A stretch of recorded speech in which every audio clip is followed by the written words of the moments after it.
Hello everyone, welcome to our channel study with DK. Friends, फिर हाजिर हैं देश और दुनिया की 12 दिसंबर की सभी महत्वपूर्ण करंट अफेयर्स न्यूज़ लेकर, जो सभी कॉम्पिटिटिव एग्जाम के लिए मोस्ट इंपॉर्टेंट है। तो चलिए दोस्तों, शुरू करते हैं आज का करंट न्यूज़ यानी करंट अफेयर्स। आज का पहला पॉइंट है, बड़ा इंपॉर्टेंट पॉइंट है, ध्यान से सुनिएगा।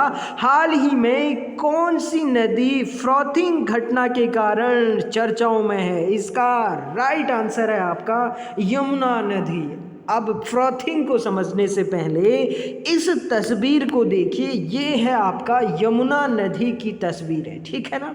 अब आपको तुरंत देखने से ऐसा महसूस हो रहा होगा कि ये जो नीचे वाइट वाइट सा दिख रहा है, ये शायद बर्फ है, और बर्फ में लोग आपका इस तरीके से क्या कर रहे हैं, सेल्फी ले रहे हैं। लेकिन दोस्तों, ये वास्तविक रूप में ऐसा कुछ भी नहीं है। ये एक्चुअली में यमुना में जो यमुना नदी है, उसमें जो नदी में पानी में झाग पैदा हो रहा है, वही झाग है जिसको लेकर अभी हाल ही में भारत की एक संस्था है, सेंट्रल पॉल्यूशन कंट्रोल बोर्ड यानी CPCB। कौन है आपका? सेंट्रल पॉल्यूशन कंट्रोल बोर्ड यानी CPCB के द्वारा बहुत चिंता जताई गई है, और ये कहा गया है कि आपका यमुना का जो प्रदूषण स्तर है, यानी कहने का मतलब पॉल्यूशन लेवल है किसका, यमुना के जल का, वो बहुत ही डेंजर सिचुएशन में पहुंच चुका है। ये चेतावनी सरकार को आपका सेंट्रल पॉल्यूशन कंट्रोल बोर्ड के द्वारा दी गई है। अब सबसे पहले तो आपका CPCB के बारे में समझते हैं, फिर हम इसके रीजन पर आएंगे कि यहाँ पर ये सफेद झाग क्यों उत्पन्न हो रहा है। सबसे पहले तो ध्यान रखिएगा, ये जो CPCB है, ये आपका विधिक संस्था है। कौन सी संस्था है? विधिक यानी स्टैट्यूटरी बॉडी है। अब विधिक संस्था का मतलब ये है कि जो कानून के द्वारा बनी है, ठीक है ना। कहने का मतलब संसद में आपका जो पार्लियामेंट है, वहां पर कानून पारित किया गया और उसी कानून के द्वारा इसकी स्थापना हुई। एक संस्था होती है आपका संवैधानिक। कौन सी होती है? संवैधानिक यानी कॉन्स्टिट्यूशनल बॉडी जिसे हम लोग कहते हैं। संवैधानिक का मतलब ये होता है कि आपका जिस संस्था का उल्लेख संविधान में है और संविधान के द्वारा ही उसे क्या किया गया है, स्थापित किया गया है, ठीक है ना। इस पॉइंट को ध्यान रखिएगा, यानी उसका उल्लेख किसी अनुच्छेद में होगा। जैसे भारत का चुनाव आयोग, भारत के चुनाव आयोग का उल्लेख किस में है? भारत के संविधान आर्टिकल 324 में है। वैसे ही भारत का फाइनेंस कमीशन है, इसका आर्टिकल आपका 280 में उल्लेख है, ठीक है ना। तो कहने का मतलब ये दोनों क्या होंगी? संवैधानिक संस्थाएं होंगी। जबकि भारतीय महिला आयोग, भारतीय महिला आयोग का आपका संविधान में कहीं उल्लेख नहीं है, लेकिन वो क्या है, आपका संसद के द्वारा पारित कानून के तहत आपका उसकी स्थापना की जाती है। तो वो क्या हो गई? कानून के द्वारा बनी एक विधि यानी स्टैट्यूटरी बॉडी हो गई। इस पॉइंट को आप अच्छे से ध्यान रखिएगा। जो आपका CPCB है यानी सेंट्रल पॉल्यूशन कंट्रोल बोर्ड है, इसकी स्थापना आपका 1974 में होती है। कब होती है? 1974 में होती है। इसका जो कार्य होता है वो होता है दोस्तों एयर पॉल्यूशन और वाटर पॉल्यूशन। कहने का मतलब आपका वायु प्रदूषण और जल प्रदूषण पर आपका कंट्रोल करना, यानी उस पर निगरानी रखना, ये इसका काम होता है। इसी के द्वारा आपका इसके प्रदूषण लेवल पर काफ़ी चिंता जताई गई है और सरकार को आगाह किया गया है कि जल्द से जल्द आपका इसके प्रदूषण को रोकने के लिए एक्शन लिए जाए, नहीं तो आपका इन द फ्यूचर में इस यमुना नदी के प्रदूषण से आपका गंगा भी क्या हो जाएगी, प्रदूषित की हो जाएगी। अब क्यों गंगा हो जाएगी उसको भी हम लोग थोड़ी देर बाद समझेंगे। सबसे पहले ये समझ लेते हैं कि ये जो यमुना नदी में हमें आपका झाग दिख रहा है बिल्कुल बर्फ की भांति, वो झाग आपका किसके कारण हो रहा है? एक्चुअली में दोस्तों, जो हम लोग आपका नहाते समय क्या करते हैं, साबुन का यूज करते हैं, ठीक है ना, और साथ में आपका हम लोग निरमा, सर्फ एक्सेल वगैरह यूज करते हैं। अब उसमें आपका फॉस्फेट होता है, ठीक है ना। तो होता क्या है कि जब हम लोग नहाते हैं तो दिल्ली में आपका वो कहाँ चले जाता है, सीवरेज के माध्यम से आपका यमुना नदी में चले जाता है, और यमुना नदी में मिलता है तो वो फॉस्फेट आपका इस तरीके का क्या करता है, झाग पैदा करता है, ठीक है ना। यानी कहने का मतलब जो मुख्य कारण बताया गया है वो आपका वर्तमान में जो हम लोग क्या करते हैं, निरमा, सर्फ एक्सेल या साबुन वगैरह का यूज करते हैं, उसकी वजह से फास्फेट मिलने के कारण किसमें, यमुना नदी में, उसका जो प्रदूषण स्तर है, पॉल्यूशन लेवल है, वो इस तरीके से आपका इंक्रीज हो गया है कि इस तरीके से झाग पैदा हो रहा है। दूसरी चीज आपका जो इंडस्ट्रीज होते हैं, ठीक है ना, कहने का मतलब आपका उद्योग होते हैं, चाहे वो चमड़े के उद्योग हों या ऑयल के उद्योग हों या आपका जो है प्लास्टिक के उद्योग हों, उनके द्वारा आपका जो अवशिष्ट पदार्थ किस में छोड़े जाते हैं, इस यमुना नदी में छोड़े जाते हैं, उसकी वजह से भी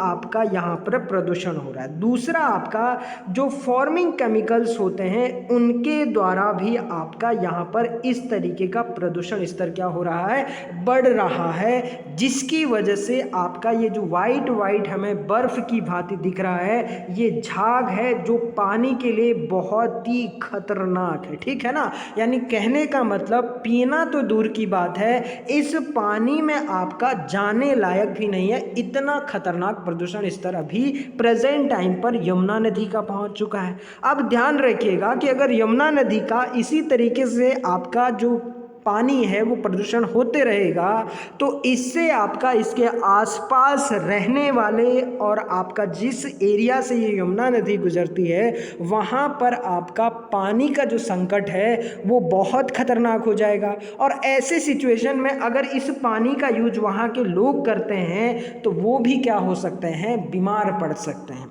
अब दोस्तों सबसे पहले ध्यान रखिएगा, ये जो यमुना नदी है, ये यमुना नदी में ये जो आपका बैराज आपको दिख रहा है या डैम दिख रहा है, इस डैम का नाम है आपका ओखला। और ओखला से जब पानी निकल रहा है तो इस तरीके से आपका झाग निकल रहा है, ठीक है ना।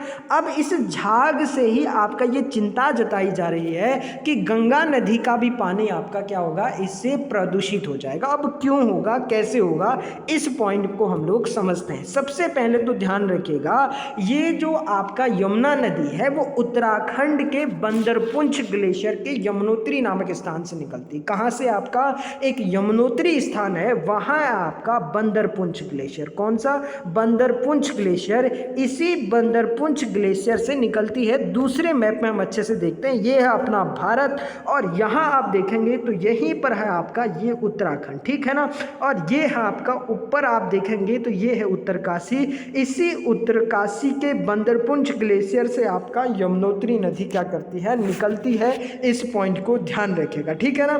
और ये आपका फिर यहाँ से निकलते हुए उत्तराखंड से निकलते हुए फिर हिमाचल प्रदेश से निकलते हुए हरियाणा से निकलते हुए दिल्ली से फिर यूपी में आपका प्रयागराज यानी इलाहाबाद में आपका मिल जाती है, किससे, गंगा से। अब ध्यान रखिएगा, जब ये यहाँ से निकलेगी तो दिल्ली से होते हुए आपका प्रयागराज में इससे मिल जाएगी, तो इससे गंगा नदी का पानी भी क्या हो जाएगा, प्रदूषित हो जाएगा, जो एक बहुत बड़ी प्रॉब्लम है।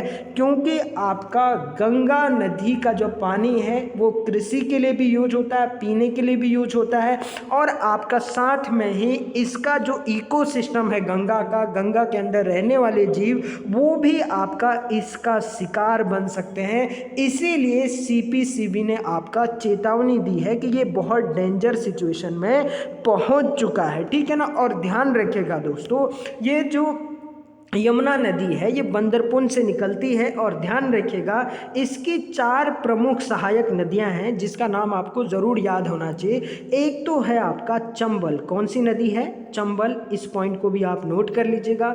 दूसरी है आपका सिंध नदी, कौन सी, आपका सिंध नदी, इसको भी ज़रूर नोट कर लीजिएगा, ठीक है ना। और तीसरी नदी का नाम है आपका केन, ये भी इसी की क्या है, सहायक नदी है। और जबकि आपका चौथी है बेतवा, ये प्रमुख आपका यमुना की सहायक नदियां हैं। इस पॉइंट को भी आप नोट कर लीजिएगा। ये आपका उत्तराखंड, हिमाचल प्रदेश, हरियाणा, दिल्ली और यूपी में क्या करती है, बहती है। इसकी जो लंबाई है वो आपका 1375 किलोमीटर है। बंदरपुंछ यानी उत्तरकाशी उत्तराखंड से लेकर आपका इलाहाबाद तक यानी प्रयागराज तक, इस पॉइंट को ध्यान रखिएगा। और एक इम्पॉर्टेंट पॉइंट है दोस्तों, ये एकमात्र हिमालयी नदी है। कौन सी? आपका गंगा, सॉरी माफ करिएगा, यमुना, जो आपका गंगा में दाहिने ओर से मिलते हैं। इस तरीके से आप देख सकते हैं दोस्तों कि जो नदी आपका इस तरीके से बहती है उसका आपका लेफ्ट साइड होता है ऊपर वाला, यानी ये वाला बायां साइड होता है, ठीक है ना। ये लेफ्ट होता है और ये आपका राइट होता है, कहने का मतलब दाहिना। इस पॉइंट को याद रखिएगा।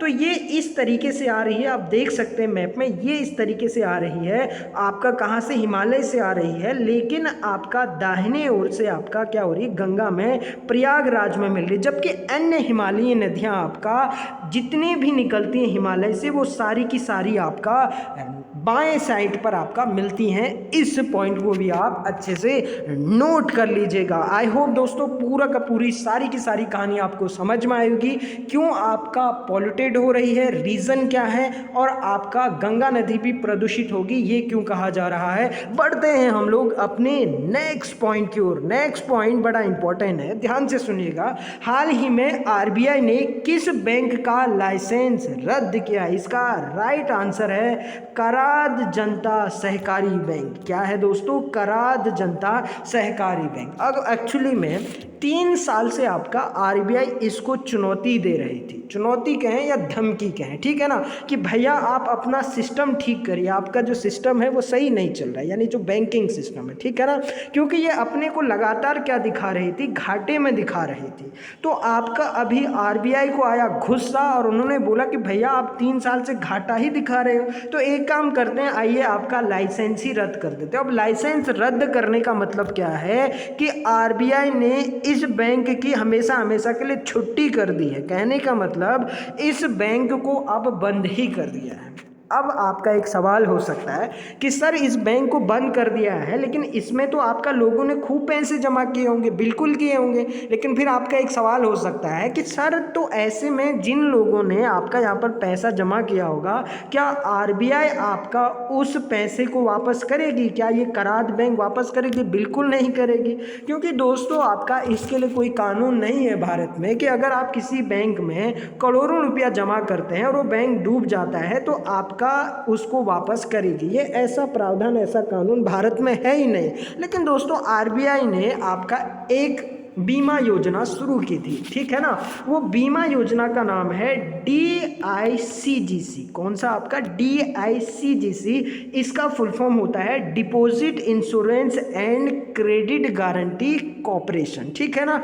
इस deposit insurance and credit guarantee corporation के तहत अगर आपका किसी बैंक में पैसा डूब जाता है, चाहे वो 1 करोड़ डूबे, चाहे वो 10 करोड़ डूबे, और चाहे आपका 5 करोड़ डूबे, या आपका 10 लाख 50 लाख जितना भी डूबे, ठीक है ना, तो आपका ऐसे में आरबीआई आपको क्या करती है? बीमा प्रदान करती है 5 लाख का। कितने का?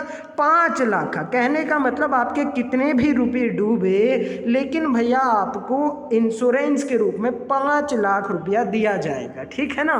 कहने का मतलब सांत्वना के रूप में कि भैया आपका पैसा तो डूब गया, अब कुछ नहीं मिलने से अच्छा है कि 5 लाख रुपये आपका लेके ही क्या हो जाओ? खुश हो जाओ। तो इस पॉइंट को ध्यान रखिएगा कि आपका किसी भी बैंक में आपका पैसा डूबता है तो ये जो DICG है इसके तहत आरबीआई आपको 5 लाख रुपया क्या करती है? बीमा के रूप में प्रदान करती है। इसके अलावा आपका सारा का सारा पैसा, वो बैंक जो डूब गया तो आपका पैसा भी उस बैंक के साथ ही क्या हो गया?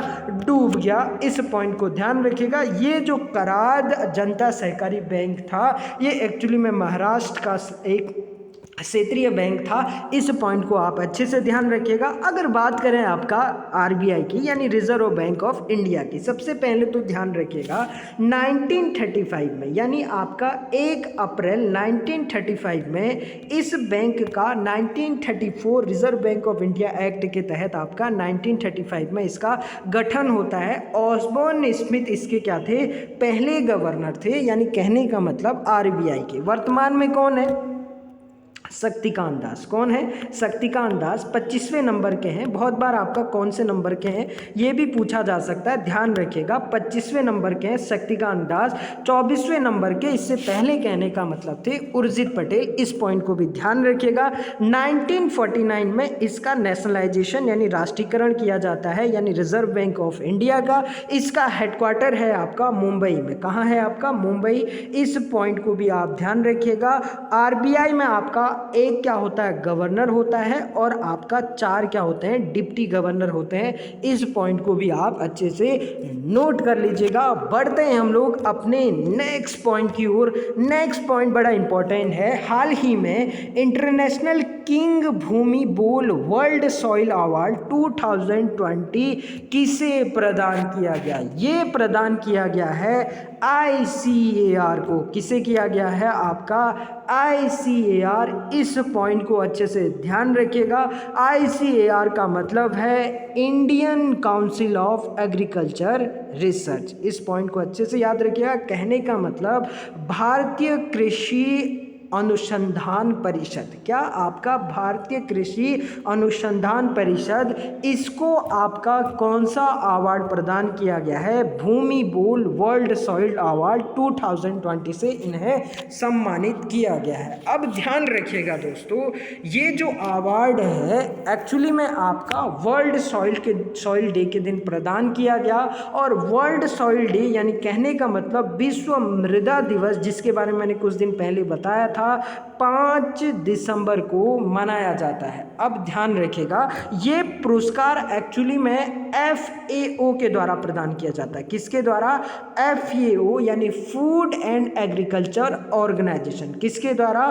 फूड एंड एग्रीकल्चर ऑर्गेनाइजेशन के द्वारा प्रदान किया जाता है। और ध्यान रखिएगा, ये जो भूमि बोल थे वो एक्चुअली में थाईलैंड के क्या थे? आपका प्रिंस थे, राजा थे। और अपने कार्यकाल में इन्होंने कृषि से संबंधित काफ़ी ज़्यादा आपका वेलफेयर काम के, कल्याणकारी काम के। ये जब भी आपका गाँव की ओर, शहरों की ओर निकलते थे तो किसानों की समस्याओं को उनके पास बैठकर सुनते थे और उसको आपका सॉर्ट आउट करने की, सॉल्यूशन करने की पूरी क्या करते थे? कोशिश करते थे। इस वजह से आपका दोस्तों इन्हीं के नाम पर आपका भूमि बोल वर्ल्ड सॉइल अवार्ड प्रदान किया जाता है। भूमि बोल कहाँ के राजा थे? आपका थाईलैंड के। इस पॉइंट को भी आप अच्छे से याद रखिएगा। अगर बात करें आपका फूड एंड एग्रीकल्चर ऑर्गेनाइजेशन, ठीक है ना, यानी खाद्य एवं कृषि संगठन यानी FAO की, इसकी स्थापना होती है 1945 में। कब होती है? 1945 में। और इसका मुख्यालय है रोम, इटली में। दोस्तों नोट कर लीजिएगा, बहुत बार मैचिंग में पूछा गया है। कहाँ है आपका? रोम, इटली। और विश्व खाद्य दिवस मनाया जाता है 16 अक्टूबर को। कब मनाया जाता है? 16 अक्टूबर को। इस पॉइंट को भी आप अच्छे से नोट कर लीजिएगा। बढ़ते हैं हम लोग अपने नेक्स्ट पॉइंट की ओर। नेक्स्ट पॉइंट है इंटरनेशनल एकेडमी ऑफ एस्ट्रोनॉमिक्स के बोल क्रमण पुरस्कार 2020 से किसे सम्मानित किया गया? इसका राइट आंसर है आपका के सिवान। क्या राइट आंसर है आपका? के सिवान। इस पॉइंट को ध्यान रखिएगा। के सिवान एक्चुअली में जो इंडियन रिसर्च स्पेस ऑर्गेनाइजेशन है, ठीक है ना, कौन सा? आपका इसरो, ठीक है ना, इंडियन स्पेस रिसर्च ऑर्गेनाइजेशन। इसके आपका वर्तमान में क्या है?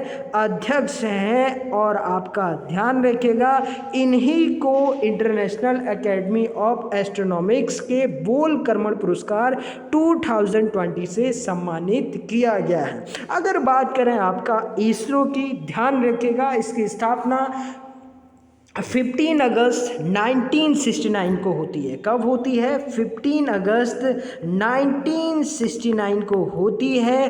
भारत में जो अंतरिक्ष विज्ञान या इसरो का जनक कहा जाता है वो कहा जाता है विक्रम साराभाई को। किसको कहा जाता है?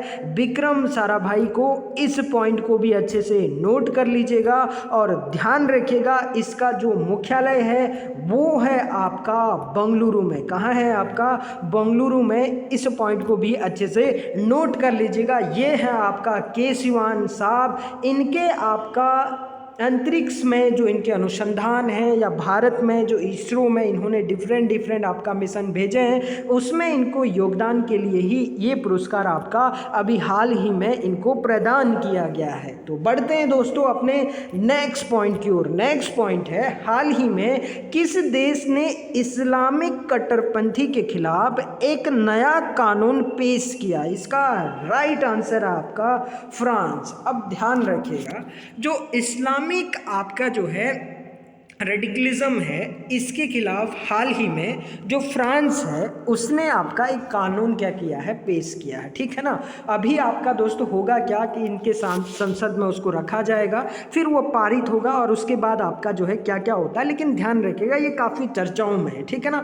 चर्चाओं में इसलिए है क्योंकि जो इस्लामिक कट्टरपंथ है, यानी कहने का मतलब आपका इस्लामिक रेडिकलिज्म है, इसको लेकर जगह जगह क्या हो रहा है, विरोध हो रहा है। एक्चुअली में होता क्या है, ये जो कानून है इसके पीछे पारित करने की वजह वहाँ के जो पीएम हैं, साथ में आपका राष्ट्रपति हैं जिनका नाम इमैनुअल मैक्रो है, ये सामने आपको तस्वीर दिख रही होगी।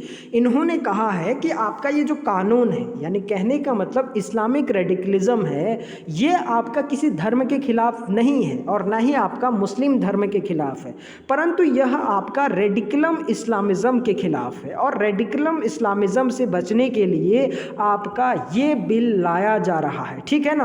और इस बिल को लाने का आपका उन्होंने रीज़न भी बताया है। रीज़न ये बताया है कि जो चार्ली एब्डो के ऑफिस पर आतंकवादी हमला हुआ और एक सैमुअल पैटी, जिन्होंने आपका चार्ली एब्डो के कार्टून को ही अभिव्यक्ति की आज़ादी को लेकर आपका वो पढ़ा रहे थे, अभिव्यक्ति की आज़ादी को, तो उस समय जब उन्होंने एग्जाम्पल दिया था और उस कार्टून को दिखाया था, तो ऐसे में बाद में आपका एक स्टूडेंट के द्वारा उनका जो गला है वो क्या कर दिया जाता है, कलम कर दिया जाता है। और अभी हाल ही में आपका उसके बाद, यानी सैमुअल पैटी एक टीचर थे, उनकी मृत्यु के बाद, हिस्ट्री के वो टीचर होते हैं, तो उनके मृत्यु के बाद आपका दोस्तों जो फ्रांस है, फ्रांस काफ़ी सेंसिटिव हो चुका है और वो अभी हाल ही में आपका रेडिकलिज्म इस्लामिज्म के खिलाफ आपका क्या कर रहा है, एक कानून पारित कर रहा है। ठीक है ना। अब आपका क्या है ये रेडिकल इस्लामिज्म और इसमें क्या क्या प्रावधान किए गए हैं, रेजुलेशन किए गए हैं, उसको हम लोग समझते हैं। ठीक है ना। सबसे पहले तो ध्यान रखिएगा, 3 साल होने के बाद जो आपका मुस्लिम बच्चे हैं उनको इसका सरकारी स्कूलों में, यानी कहने का मतलब जो गवर्नमेंट स्कूल है उनमें आना अनिवार्य होगा। दूसरी चीज, आपका कोई भी बच्चा स्कूल से ड्रॉप नहीं करेगा। तीसरी चीज, सभी मौलवियों और मस्जिदों पर आपका नजर रखी जाएगी। और साथ में आपका जो मदरसा है, स्कूलिंग है, कहने का मतलब मदरसों में जो आपका जो है शिक्षा दी जाती है, उनको क्या किया जाएगा, बैन किया जाएगा। ठीक है ना। और जो ऑनलाइन हेट स्पीचेस हैं, जो कहीं ना कहीं समाज के माइंड को वॉश करती हैं, उन लोगों को आपका कड़े से कड़े आपका जो है क्या किया जाएगा, सजा दी जाएगी और कड़ा से कड़ा आपका दंड दिया जाएगा। इस तरीके के प्रावधान किए जा रहे हैं। अब दोस्तों एक्चुअली में ये बहुत ज़्यादा सेंसिटिव मुद्दा है। ठीक है ना। लेकिन रेडिकल इस्लामिज्म, इसको कहीं पर व्याख्या नहीं की गई है। किसके द्वारा? फ्रांस के द्वारा, कि रेडिकल इस्लामिज्म क्या है एक्चुअली में। ठीक है ना।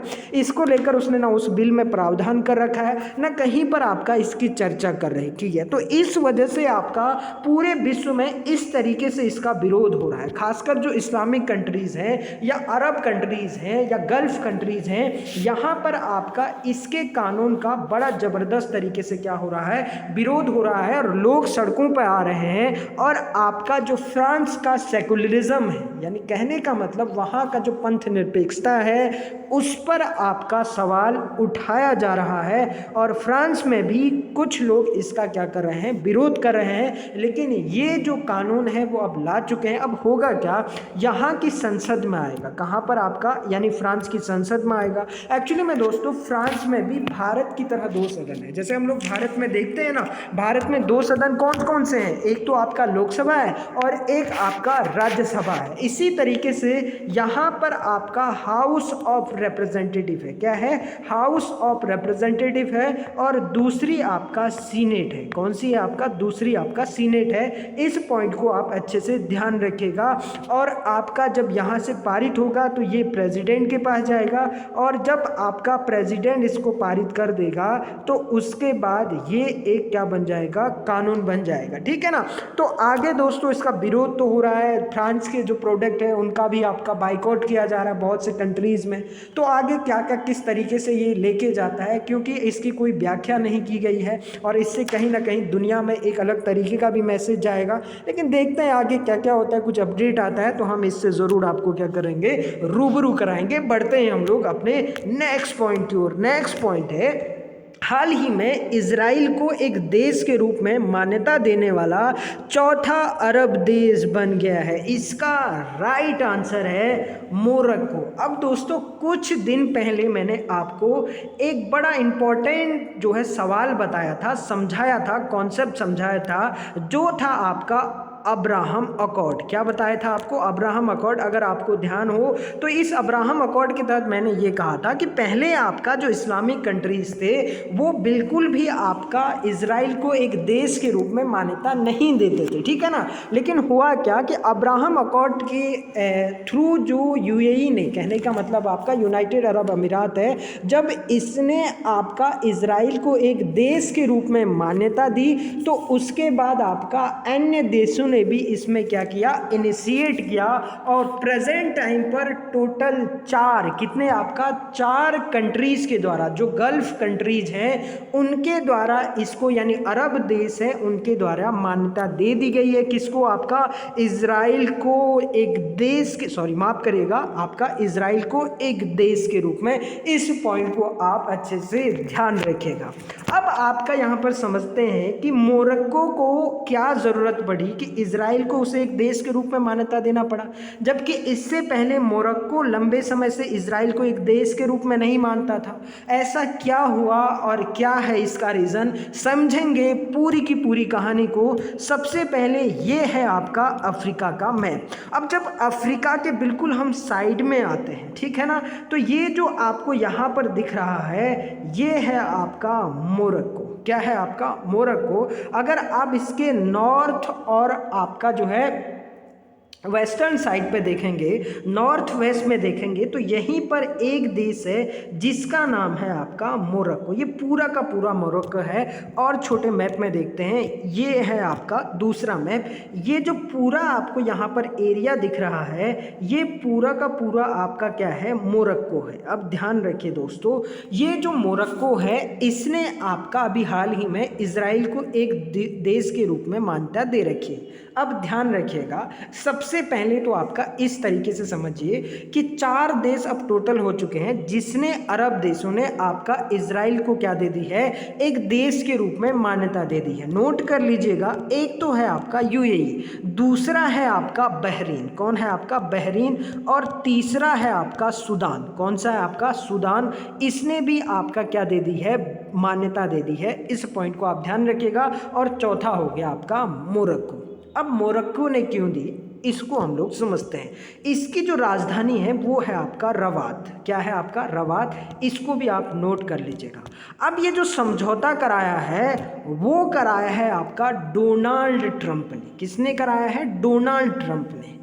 अब आपका एक्चुअली में जो इजराइल है, इजराइल को मजबूत करने के लिए ही आपका मोरक्को से समझौता कराया है। किसने? आपका यूएसए ने। ठीक है ना। क्योंकि आपका जो यूएसए है, यूएसए की अपनी एक पॉलिटिकल मजबूरी है, ठीक है ना, इजराइल का समर्थन करने की।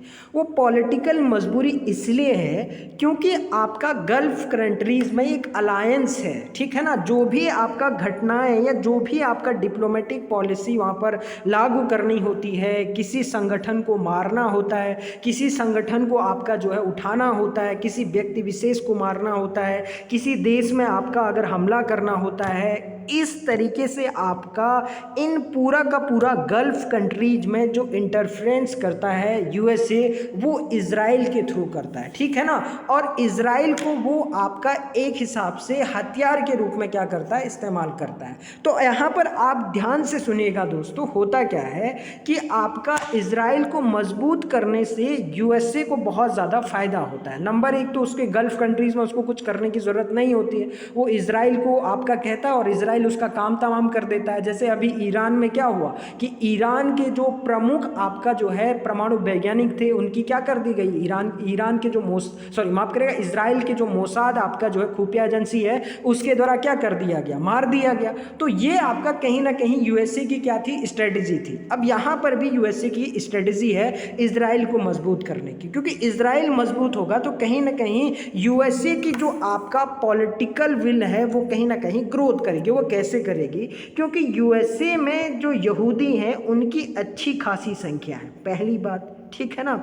यानी वोट बैंक के रूप में भी वो आपका यूज हो सकते हैं। दूसरी चीज़ ध्यान रखिएगा, ये जो यहूदी यूएसए में रहते हैं, ये यूएसए में बहुत ज़्यादा डोमिनेंट क्लास है, यानी प्रभुत्व रखते हैं, बड़े बड़े बिजनेसमैन हैं, बड़े बड़े स्कॉलर हैं। तो ऐसे सिचुएशन में आपका जो भी इजराइल का पक्ष लेगा वो कहीं ना कहीं इन वोटों को, इन प्रभुत्व रखने वाले लोगों का क्या हो जाएगा, आपका हितैषी होगा। और ऐसे सिचुएशन में उसे आपका जो पॉलिटिकल प्रॉफिट है यानी राजनीतिक फ़ायदा है वो बहुत ज़बरदस्त तरीके से क्या होगा, मिलेगा। इस वजह से अभी यूएसए ने कोशिश की कि आपका किसी भी तरीके से यानी मोरक्को को क्या किया जाए, शामिल किया जाए। अब मोरक्को क्यों शामिल हुआ है इसको हम लोग समझते हैं। एक्चुअली में दोस्तों ये है आपका मोरक्को, ठीक है ना। इधर देख रहा है आपका वेस्टर्न सहारा लिखा हुआ है।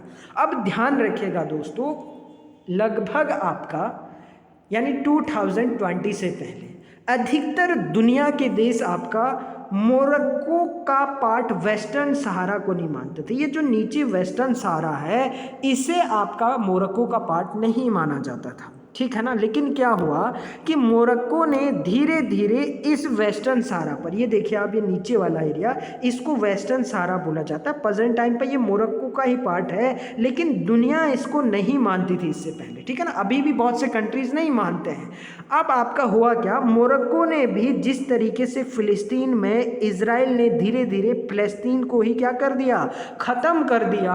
यानी कहने का मतलब पूरा का पूरा आपका इजराइल ने फिलिस्तीन पर क्या कर दिया, कब्जा कर दिया। अगर हम लोग अभी फिलिस्तीन को देखें तो ये है आपका इजराइल, और इजराइल पहले कोई देश नहीं था, ठीक है ना। जब सेकेंड वर्ल्ड वॉर होती है तो यहूदी आपका यहीं पर जो यरूशलेम स्थान है वहाँ पर क्या होते हैं, बसते हैं। तो वो धीरे धीरे टोटली इतने कब्जा कर लेते हैं ना। ये जो इजराइल का प्रेजेंट टाइम का एरिया है ये पहले कभी क्या हुआ करता था, फिलिस्तीन हुआ करता था।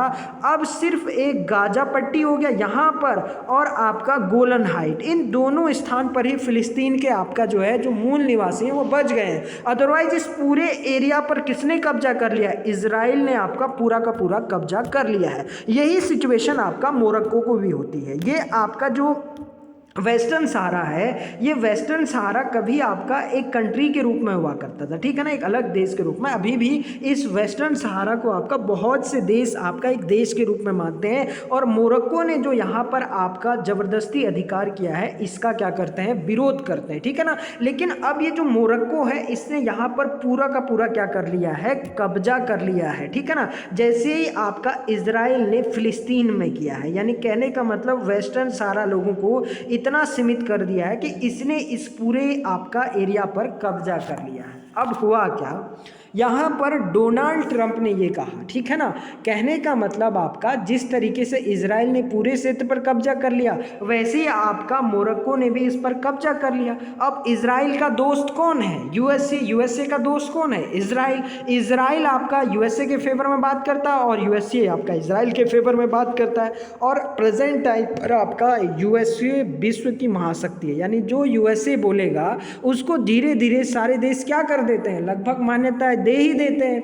अब यहाँ पर दोस्तों ध्यान से सुनिएगा कि आपका अभी डोनाल्ड ट्रंप ने ये कहा कि आप एक काम करिए, कि जो इज़राइल है, इज़राइल को एक कंट्री के रूप में मान्यता दे दीजिए। किसके रूप में? कंट्री के रूप में। और मैं आपको क्या करता हूँ, जो वेस्टर्न सहारा है इसको भी आपके नियंत्रण के रूप में मान्यता दे देता हूं। कहने का मतलब आपका, अभी राष्ट्रपति ट्रंप ने वेस्टर्न सहारा पर मोरक्को के नियंत्रण को मान्यता दे दी है और आपका मोरक्को ने भी इजराइल को एक देश के रूप में मान्यता दे दी है। और ये चल रहा है यहाँ पर आपका पूरा का पूरा क्या, पॉलिटिकल खेल। और ध्यान रखिएगा दोस्तों, ये जो अफ्रीकन यूनियन है, ध्यान रखिएगा, अफ्रीकन यूनियन में आपका 55 देश है। कहने का मतलब आपका अफ्रीका महाद्वीप के जितने भी देश हैं उसका एक यूनियन है जिसे हम लोग अफ्रीकन यूनियन के नाम से जानते हैं। और आपका उस अफ्रीकन यूनियन ने भी वेस्टर्न सहारा को एक देश के रूप में मान्यता दी है, उसने मोरक्को का पार्ट नहीं माना है। लेकिन अब यूएसए ने आपका क्या कर दिया है, इस मोरक्को का ही वेस्टर्न सहारा को क्या दे दिया है, एक पार्ट मान लिया है। तो अब यूएसए ने दे दिया तो धीरे धीरे और देशों पर भी क्या होगा, दबाव पड़ेगा।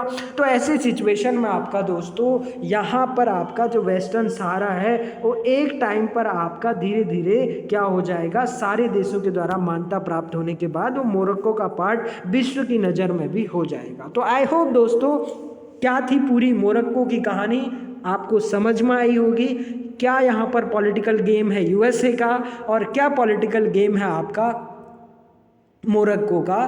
तो ये सारी की सारी बातें थी। बढ़ते हैं हम लोग अपने नेक्स्ट पॉइंट की ओर। नेक्स्ट पॉइंट है, बड़ा इंपॉर्टेंट पॉइंट है।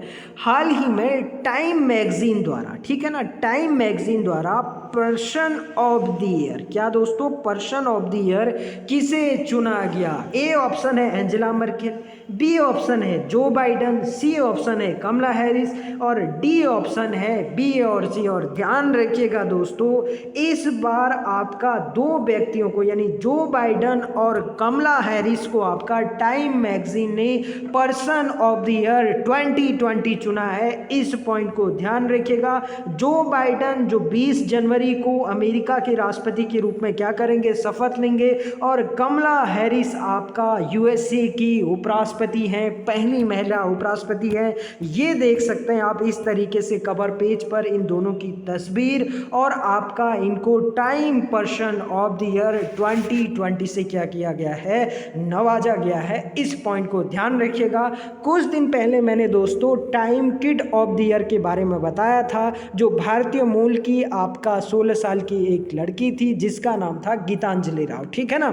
तो उस पॉइंट को भी याद रखिएगा। इसी टाइम के द्वारा आपका time athletic of the year ये भी आपका घोषणा की गई।